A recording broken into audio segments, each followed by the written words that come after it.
All right, so let me introduce our first panel today, Forum 1. Please welcome Kendra Azima and her panel of Black student athletes from the Ivy League.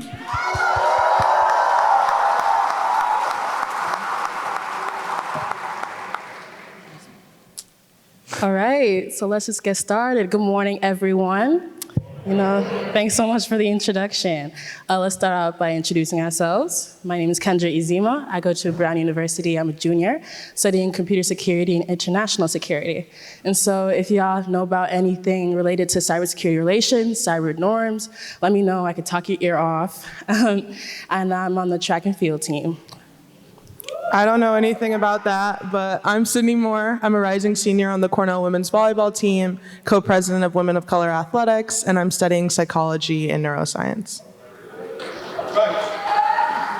Hello, everyone. My name is Morgan Lee Preska. I'm a football player at Princeton University. I'm a sociology major, and I'm a board member of Princeton's Black Student Athlete Collective. What's up, everybody? My name is Benny Anderson. I play football at Yale. I'm majoring in political science at Yale. I'm from St. Louis. And at Yale, I am the president of the Yale Student Athletic Advisory Council, and I serve on the e-board for Yale Bulldogs for Change. Hey everyone, my name is Micah Green. I'm a sophomore at Dartmouth College where I play football and study aeronautical engineering. I'm also an executive board member for the Dartmouth Black Student Athlete Alliance and a newest member of Alpha Phi Alpha Fraternity Incorporated.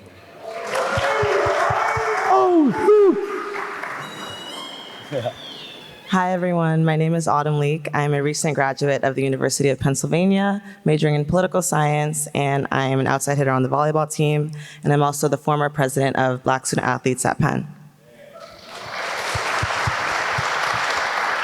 Hello, everyone. My name is Rachel Marsh. I am a recent graduate of Columbia University, the greatest college in the city of New York, where I studied psychology. I was also the captain of the track and field team there, and am an outgoing president of Columbia's Black Student Athlete Alliance.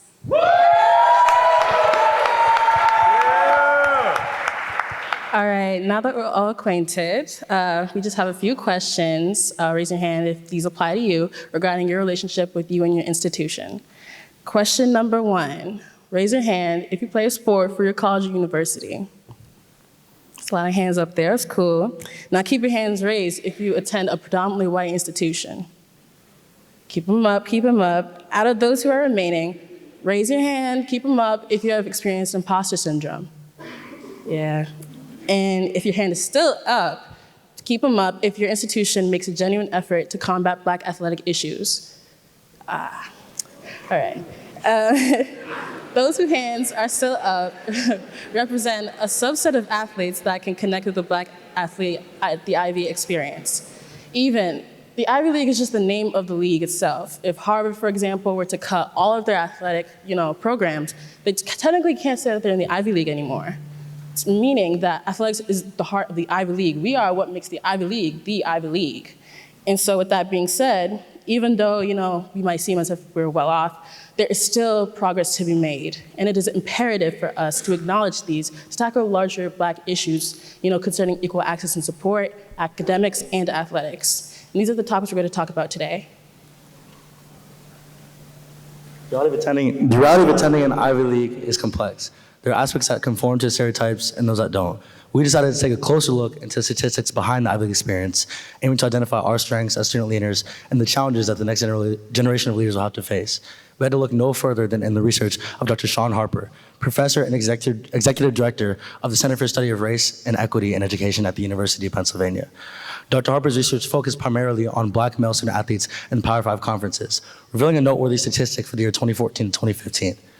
Only 53.6% of Black male student athletes graduated within 6 years, compared to 58.4% of Black undergraduate men. This disparity becomes even more pronounced when we look at the larger scope. His research also indicated that 68.5% of student athletes, regardless of race, graduated within that same time frame, while 75.4% of undergraduate students overall graduated. Now, what do y'all think contributes to that nearly 22% difference in graduation rates? In a comprehensive 2006 research study led by Dr. Marquise McGraw, an economist from Cornell University, he noted that, quote unquote, cultural influences such as variations in child rearing practices, exposure to levels of disorder and violence during childhood, and influence of peer environments both within and outside of school play a role. Discussing more of the mental aspects in relation to his graduation rates, he also noted, quote unquote, students' self-perception and their initial motivations for pursuing a degree also appear to play a modest role in the actuation of the graduation. So speaking of student self-perceptions, one of the biggest issues facing all college campuses is imposter syndrome. This is of a particular interest in the Ivy League. So imposter syndrome is a psychological condition that can be characterized by feelings of self-doubt in one's abilities or their accomplishments. Another interesting fact about imposter syndrome is that imposter syndrome is considered a non-diagnosable condition. But I think the important thing to really take away from that is there's no questioning the validity of imposter syndrome. So let's look at it this way. Every student athlete in this room has accomplished something just simply by playing sports at the collegiate level. However, even the most secure of us battle imposter syndrome. So as we go through this presentation, we'll kind of talk about how that manifests itself on the Ivy League campus. I don't know if y'all done your research, but when you look up what it's like to be a Black Ivy League student athlete, it's not a lot of information. I mean, we would know, we were trying to look it up when we were getting recruited, but what you would mostly find is what it's like being Black in the Ivy League and what it's like being a student athlete in the Ivy League, not both. However, here are some of the statistics that our institutions research about us regarding our mental health. In 2021, according to Princeton's end of the year senior survey assessment, out of 3,210 respondents, 30% of Black people reported moderate to severe depression compared to the 22% of white and Asian students. Not only that, low-income students were the ones mostly to report moderate to severe depression. Which racial identity do you think most consists of low income? Exactly. According to a Harvard article, Harvard has 11.8 suicides per 100,000 students compared to the average collegiate level, which is 6.5 to 7.5 suicides per 100,000 students. As you can see, there's a mental health issue. According to Ruderman's Family Foundation's white paper on mental health, the average leave of absence policy for mental health grade was a D+. So we all had failing grades in regards to having resources due to our mental health. Outside of the Ivy League, the American College of Sports and Medicine reported that approximately 30% of women and 25% of men who are student athletes reported having anxiety, but only 10% reported seeking help. That's because when you go to a school and you don't feel like you belong, and you feel like the resources out there don't fit with you, it's hard to want to access the resources when you don't feel along. Sometimes you feel like you're the only one experiencing what you're going through, and that's not the case. However, I'm gonna let Benny here explain how one of the biggest reasons for mental health, imposter syndrome, manifests itself on Ivy League campuses. Absolutely, thank you, Mark. So one of the things as a Black Ivy League football player coming from St. Louis and coming to Yale is there's a little bit of a disconnect, and that disconnect kind of presents itself between the Black normal student population and the Black student athlete population. You know, growing up, one of the things whenever I enter into a new space is you always want to try to find people who look like you know, look like us. However, coming to the Ivy League campus, going to Yale, when I was there, when I first got there, that relationship wasn't necessarily where it needed to be. And a lot of it stems from, there's this terrible misconception that student athletes in the Ivy League, especially Black student athletes, you know, we're only there because of our athletic ability. However, the reality of the situation is just there's certain academic benchmarks that we've got to hit along with being a very capable Division I athlete as well. So one of the things that we've done at Yale is through the Yale Student Athletic Advisory Council and the Yale Bulldogs for Change is we've worked with different cultural houses, in particular the African American Cultural House, to create different student programming and events. So that way we can kind of foster that relationship. And honestly, you know, going into my senior year, I can look back and honestly say that the relationship has gotten a lot better and that divide is kind of, it's condensing, which is important. You don't want to be a minority within your minority in a predominantly white space. So another way that's kind of dealing with the Ivy League, that kind of imposter syndrome manifests itself is through wealth disparity. Coming from St. Louis, going to the Ivy League, my eyes are kind of wide open. I'm going to classes with people whose last names is like on Amazon or Fox. Like, it's ridiculous, it's crazy. And because of that, you know, I've been very blessed to build relationships and have the opportunity to experience life and different avenues that I never would have thought was possible. However, when I first got there, there was a little bit of, I wouldn't say keeping up with the Joneses, but this feeling of, man, I'm behind. I gotta get running. What's a LinkedIn? How do I do this, et cetera, et cetera, et cetera. However, one of the things that's kept me rooted and allowed me to kind of, I would say, find success within this space is remembering my why. I mean, going to the Ivy League is an amazing opportunity. It's tremendous. I've got an opportunity to change my family's life, change the generation, really for generations to come. I want to establish generational wealth. I want to be able to take advantage of my Yale degree and make a real impact in my community that's given so much to me. And that's what it's all about. And I think that no matter where you are, whatever college campus you're at, I also give a huge success to our athletics department by allowing me to find roles, whether it's being the president of the Yale Student Athletic Advisory Council, serving on the e-board for Yale Balls for Change, giving me an opportunity to speak into my own personal Yale experience is huge. And I would highly implore everybody in this room, if you haven't already, it seems like a lot of people already are, man, do that. It's important. When I came to Princeton for the first time, I was struggling bad. Like, y'all don't have no idea, but I was just trying to like do it all by myself. I wasn't really trying to ask like nobody else what their experiences was. I was like, you know, plenty of people are going through what I'm going through. Let me try to handle it myself. But eventually I was like, I need help. And so, I mean, we have counseling services, don't get me wrong, but those counseling services, none of them look like me. You know, how are they gonna tell me how to handle wealth disparity, microaggressions, and some of the other things that we go through on a day-to-day basis? And thankfully I could lean on my teammates, and those are the ones who helped me like navigate my way through Princeton, because they gone through some of the things that I like went through, so they like could tell me like what's real and how to like navigate it. But it's not just like from an academic standpoint or athletic standpoint. Even when we're talking about futures, you know, some of the people that I go to school with, you know, they're like Benny said, millionaires and billionaires, right? So when I was a freshman, I decided to stay at home and work for a nonprofit in my city. And, you know, I thought that was cool. I thought people would support me, but I didn't get the reactions that I thought I would. People are telling me like, you should go to like New York, Philly, Boston and work there, do a finance job, because what is a nonprofit gonna do for you? And I was just thinking like, what are you gonna tell me how to navigate my future? Like, they don't know like our backgrounds, they don't know what resources we have.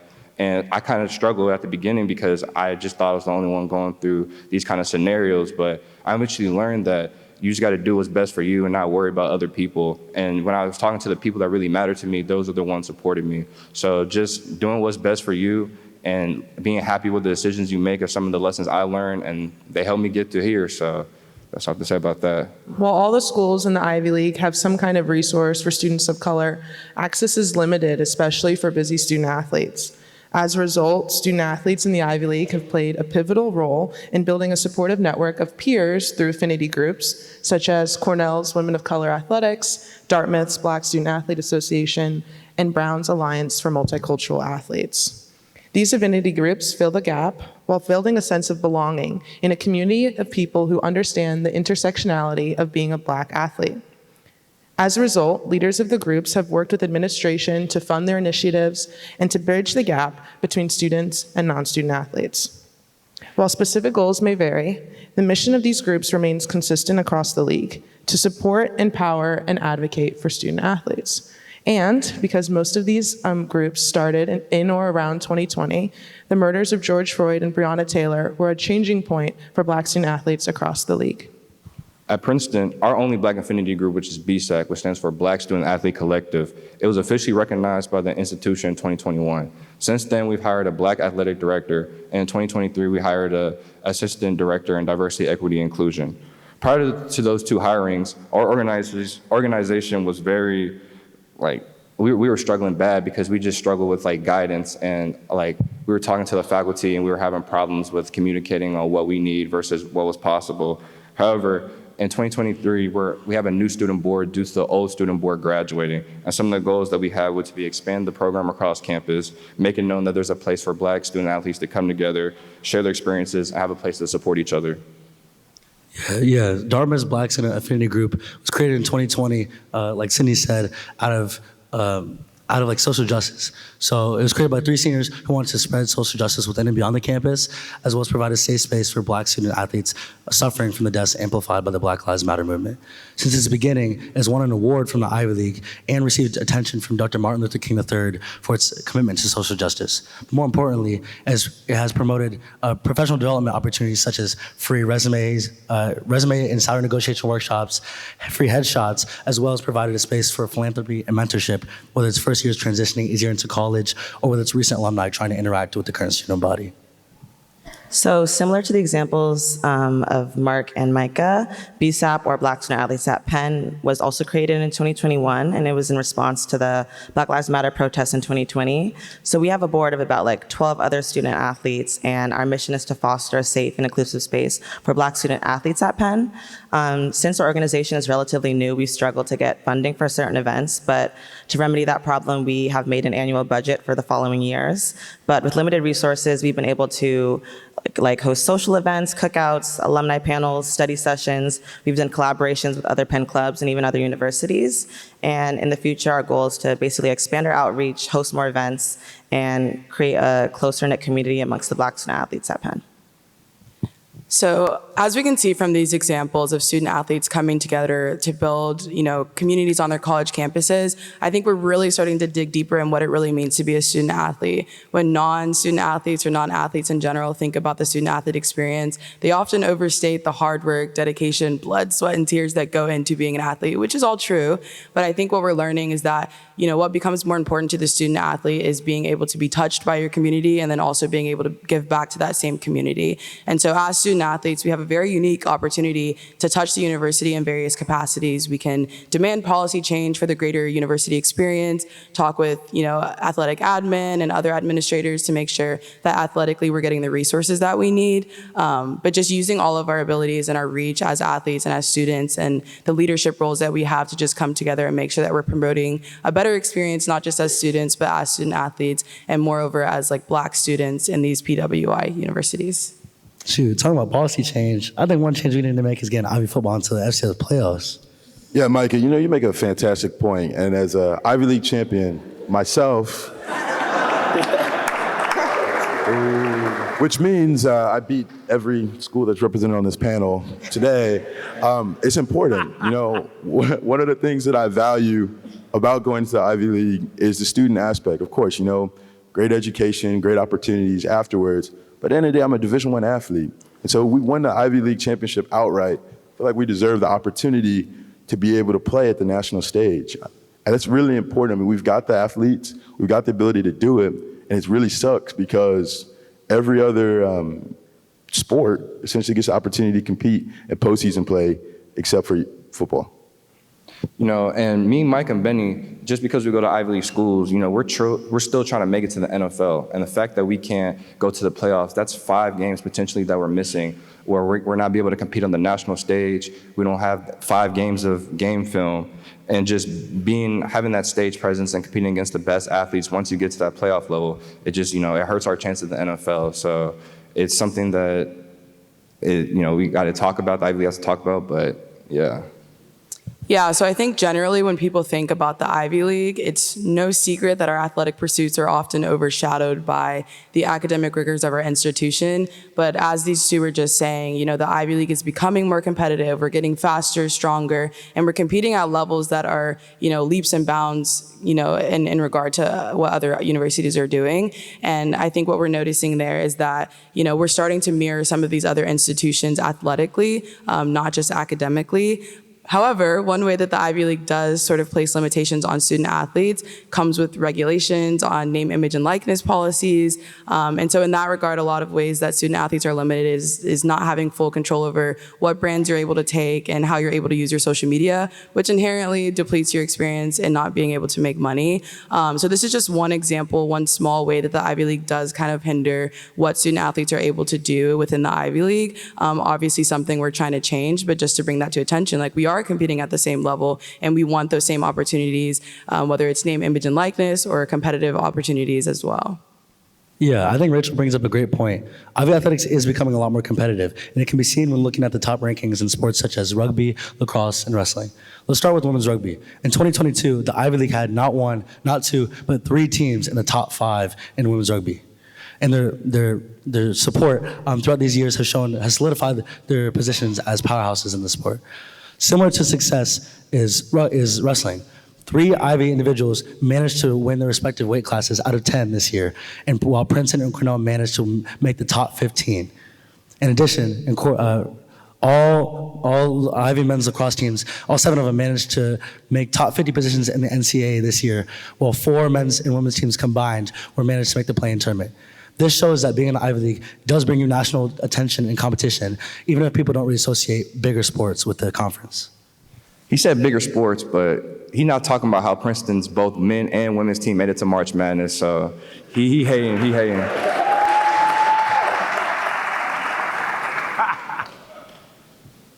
Okay, so in addition, the Ivy League has made administrative changes to increase the odds of being a competitive opponent against the nation's top athletic schools. The Ivy League has started to make preseason earlier so that teams have more time to better prepare and can compete against other D1 universities. They have also scheduled more challenging non-conference games so that athletes can gain exposure and test their skills against ranked opponents. So overall, the Ivy League is increasing investment in additional athletic directors, top-tier coaches, new facilities, and all of this is to enhance the athletics overall and also attract top talent.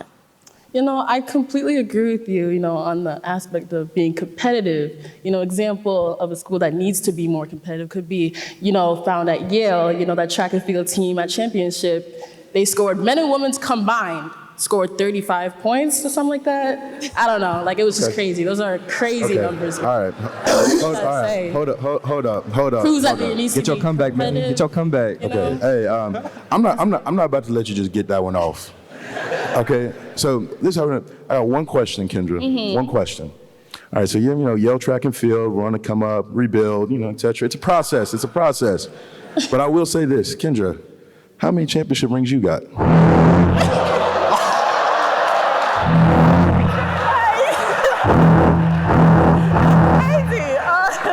Anyways. Next slide. Moving on. Concerning, Black identity at the Ivy League, there has been an increasing effort by the league to, increase the well-being of Black student athletes. Brown, for example, has made increasing strides through their free counseling and therapy for all students through their CAPS programs, as well as just hiring a sports psychologist for its athletes. In addition to the mental health resources, Ivy institutions have responded to student feedback by creating personal health resources. One example is Dartmouth's Sweet Service, where the institution created travel subsidies for barbers and stylists in Boston to come up and serve Dartmouth students and provide professional hair care for things such as basic maintenance and even larger events such as graduations and presentations. At Cornell, administrators from the Career Services Department and Alumni Department have worked with Women of Color Athletics to provide their services during the evening meetings. Because most of these events conflict with athlete schedules, having the administration work with student athletes through WACA allows athletes to take advantage of the opportunities that they came to Cornell for. The Ivy League has also made strides to battle mental health issues overall. In 2019, in conjunction with the Patriot League, on Princeton's campus, there was a summit to address mental health challenges in Ivy League schools. The summit brought together coaches, trainers, students, and medical health professionals to discuss the unique challenges faced on Ivy League campuses and the best practices for promoting mental health and well-being. So just to kind of tie all of this together, as everyone in this room kind of knows, being a student athlete in general comes with a numerous set of challenges. On top of that, being a Black student athlete at a PWI, better yet, a private institution, only further complicates that experience. But we know that, sometimes you're the only Black kid in the class, or sometimes your ability to get into the school is perceived to only be based on your athletic ability. And even worse, sometimes you have a professor that thinks your athletic commitments are not a worthwhile commitment. And so all of these are challenges that we're all trying to overcome. And being a student is not enough, being an athlete is not enough, and being a Black individual in America is not enough. We're all dealing with all of that at one time. And so having conversations like this one and making sure that we're being accountable for how we show up in these spaces and pushing things that we need at our universities is kind of what we're trying to do here, and make sure that we set it up for the next generations of Ivy League student athletes. Yeah, just like she said, while as Ivy athletes, we haven't made it yet, we believe that the Alumni Network is truly a part of daily life. Whether it's mentorship programs in conjunction with your sports teams or passing by a CEO on the green, the Ivy League is really the best place in the world for gaining valuable and lasting connections. Nevertheless, we believe that graduation doesn't force us out of those connections, but it rather pushes us further into the network to be supporters and advocates for the Black community. The rise of student-athlete affinity groups in the Ivy League is a testament to the power of student-led advocacy. By addressing the need of underrepresented students and working with our administrators to achieve our goals, Black student athletes across the league are pioneers of connecting and supporting ourselves. As you know, playing at the collegiate level is difficult. However, the memories you make, the friendships you make, and the ability to play your sport for 4 more years and potentially go pro makes it all worth it. So why are we here? The reality is this. The purpose of this presentation was to show our experiences of being a Black student athlete in the Ivy League. But that's kind of just the surface. It's an amazing opportunity. It's an amazing blessing. It's really changed my life. It changed my family's life. It's allowed me to be able to walk in spaces and experience lives in ways I just never thought I would be able to do. But again, everybody in this room has the potential to do some real, and it really not even potential, they're doing some really amazing things. And that's the beauty of the Black Student Athlete Summit. And we're all here in this space. It's unique. It's special. So let's take advantage of it. Let's build these relationships. Let's network. Let's build these connections. Let's grow ourselves. Let's empower ourselves so that way we can go back and empower our communities. Also, I thought that was a bar. But just a side note, if anybody has any questions about our works cited, wants to see them, please, feel free to contact anybody on this panel. Now that just about wraps up our presentation. Before we exit our stage, we would like to, thank, our teammates, first of all, both here and at home, the Ivy League Council for, helping us get here, our administrators, both present and not, who help our aspirations and, lead our affinity groups, as well as the Black Student Athlete Summit organizers, for creating these amazing opportunities for us.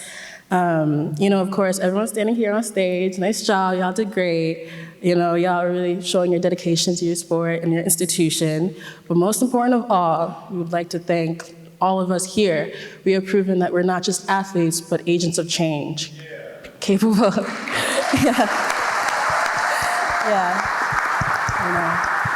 capable of, achieving greatness and breaking barriers. Once again, thank you so much for your time and commitment to this cause, and let's keep this momentum going. One more time, Black athletes in the Ivy League. All right, give it up one more time.